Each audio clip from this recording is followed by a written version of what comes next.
Olá, pessoal! Para quem não me conhece, eu sou Cláudio Saldanha, consultor em gestão de pessoas.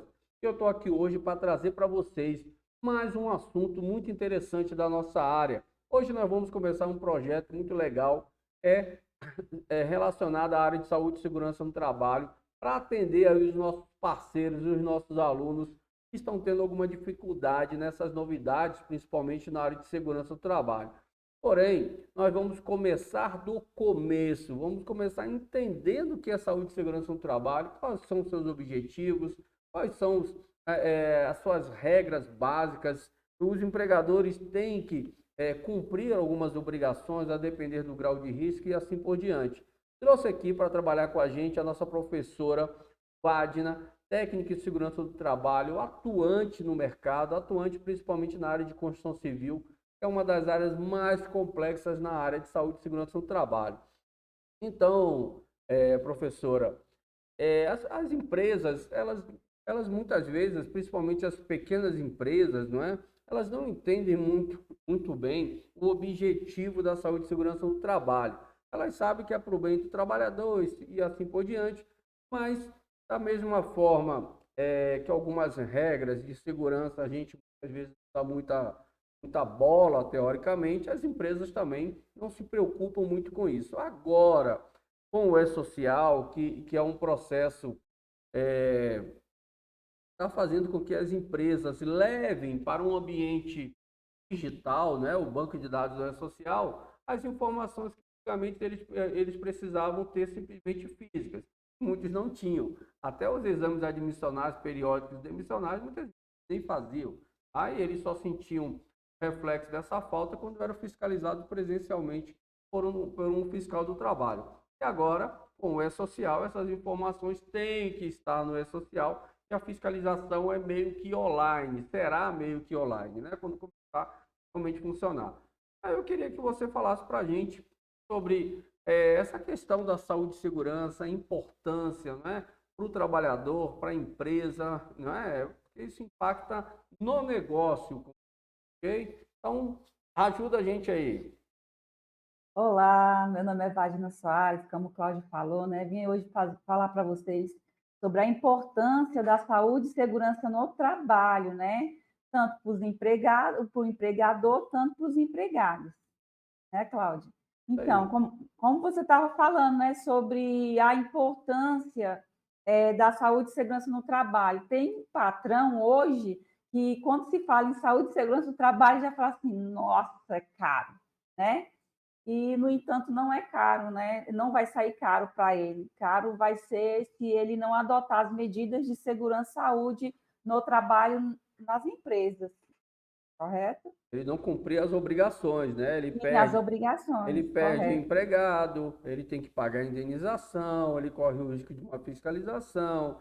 Quando Sim, ocorre, né? Isso nós dois, eu não sei, eu acredito que você também já tenha vivenciado coisa parecida, né? Quando acontece uma morte numa obra, a obra para, né? Para o período para, de é investigação. interditada, sim, Isso é aí. interditada por meio de fiscalização, até liberar, a obra parou, né? Então, assim, é bem complexo.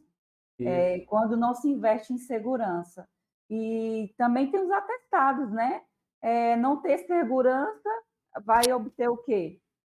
Doenças ocupacional, é, doenças não só Trabalho ocupacional, mas diretamente. também acidentes de trabalho, né? Vai ocasionar tudo isso. Acidentes de trabalho, doenças ocupacionais. Então, assim, acaba não saindo caro. Né? Se ele for somar todos os gastos que ele vai ter futuro, vai sair muito em conta, né? Então, assim, a saúde e segurança no trabalho veio para diminuir esses riscos, né? Porque não vai eliminar, mas diminui os riscos ocupacionais. E ter ações de prevenção, né? Sim, Porque o EPI, teoricamente, ele protege, mas o que mais sim, protege o trabalhador é ele entender que ele tem que cumprir as regras de prevenção, né? Tomar os sim, cuidados, né? Então, correto. é muito importante que as empresas entendam que a fiscalização do trabalhador, é obrigação dela, por mais que ele seja um adulto, por mais que ele tenha recebido treinamento, por mais que ele tenha recebido o EPI, a fiscalização efetiva e aquela fiscalização punitiva de você pegar o trabalhador no andaime com altura de 2, 3 metros e ele sem cinto, você aplicar uma suspensão e até dar uma justa causa pela recorrência na atitude, é muito Sim, importante, muito porque importante. o empregado, ele não, para ele aquilo ali é besteira, até que o fato acontece, o acidente acontece, e ele tem um problema maior de saúde, e isso vai atrapalhar a vida dele para sempre. E aí, no, no final, ele entra na justiça contra a empresa pedindo uma indenização, porque a empresa não fez a parte dela, que era fiscalizar. Verdade. É como você falou, né? Quando a gente pega um trabalhador sem o uso do EPI, primeiro a gente adverte verbalmente, depois a gente vai lá, dá uma escrita, até chegar na justa causa. Só que para o juiz, ele entende que o não uso do EPI é justa causa, porque ele foi treinado, ele recebeu um EPI, foi treinado, e qual é a obrigatoriedade do funcionário? É usar o EPI, então ele tem que fazer o uso do EPI.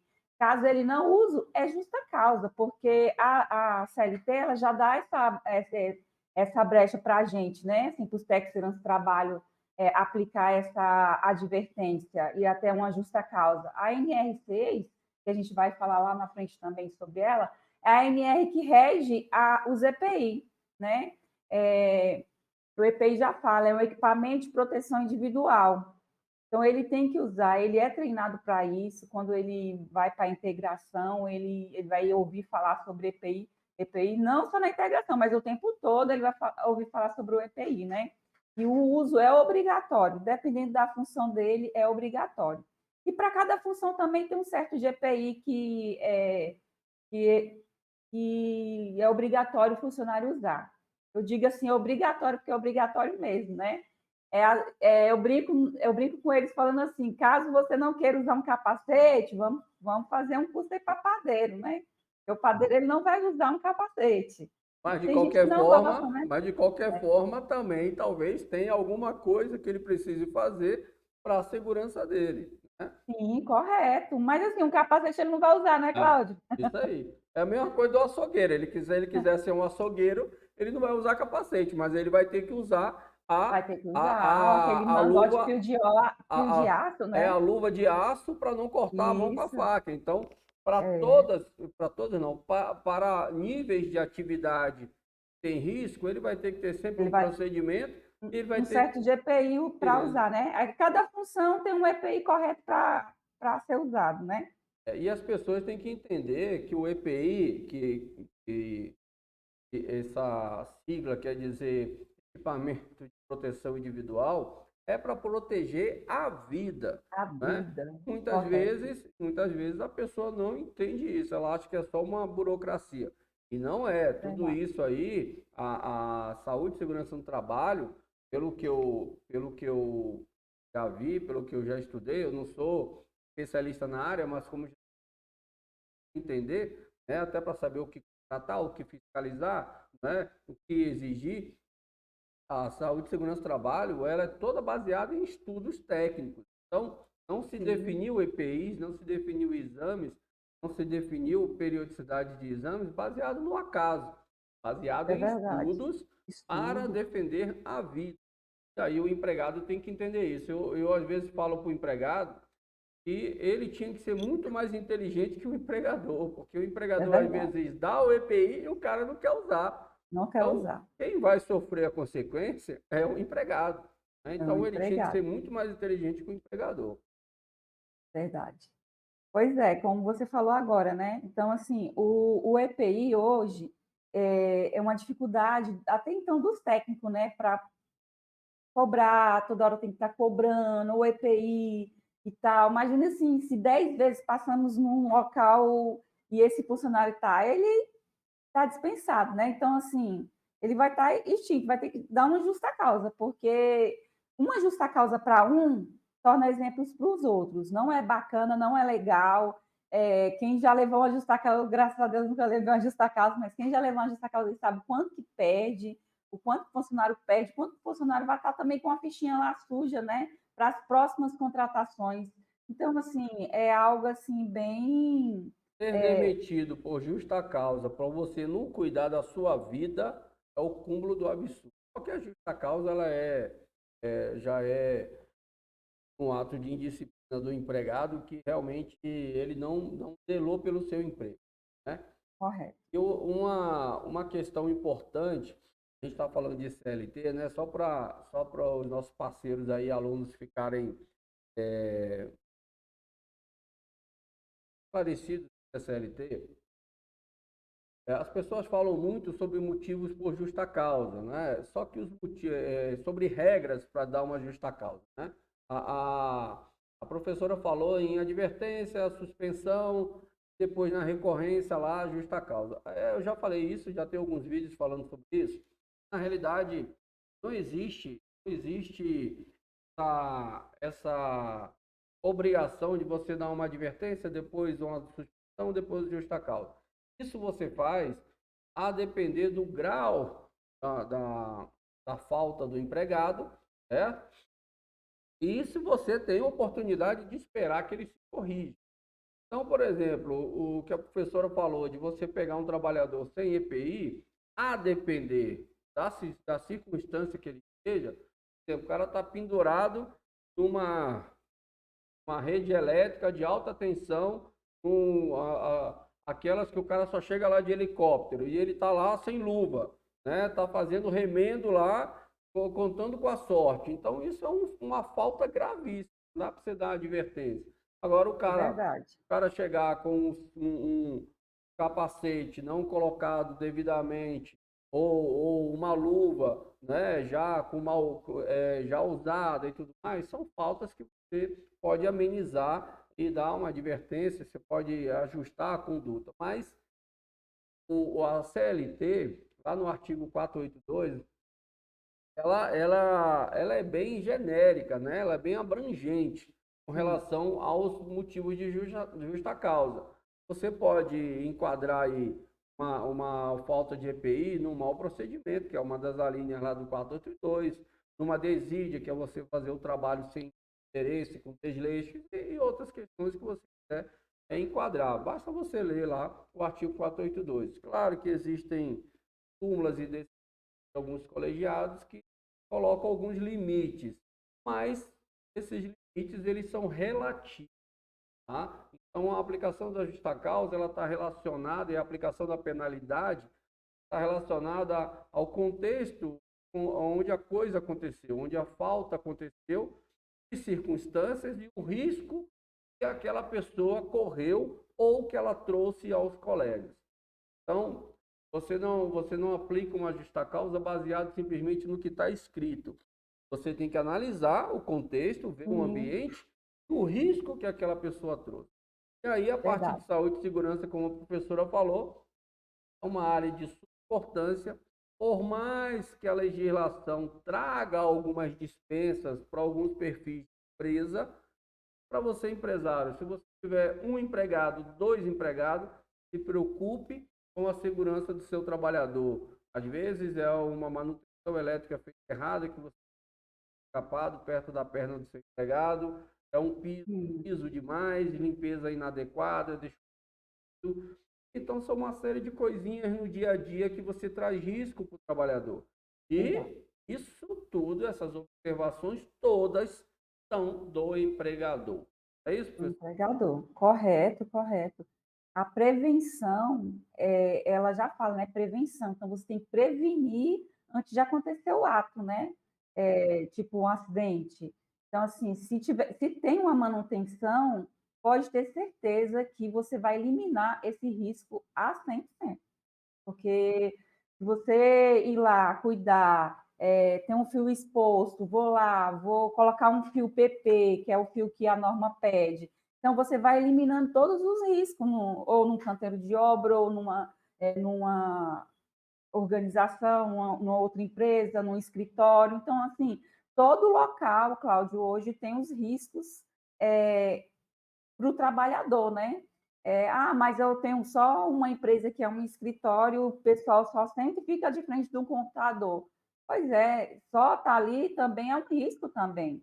Ali tem o empregador, ele tem que cuidar da saúde e da segurança desse funcionário também, né, porque ali ele vai ter um risco ergonômico, né, a postura dele sentar, ele está lá digitando o dia todo, ele pode ter um grave problema, ele pode acarretar aí uma LER, então assim, futuramente ele nem vai poder mais trabalhar com isso, porque como que você vai,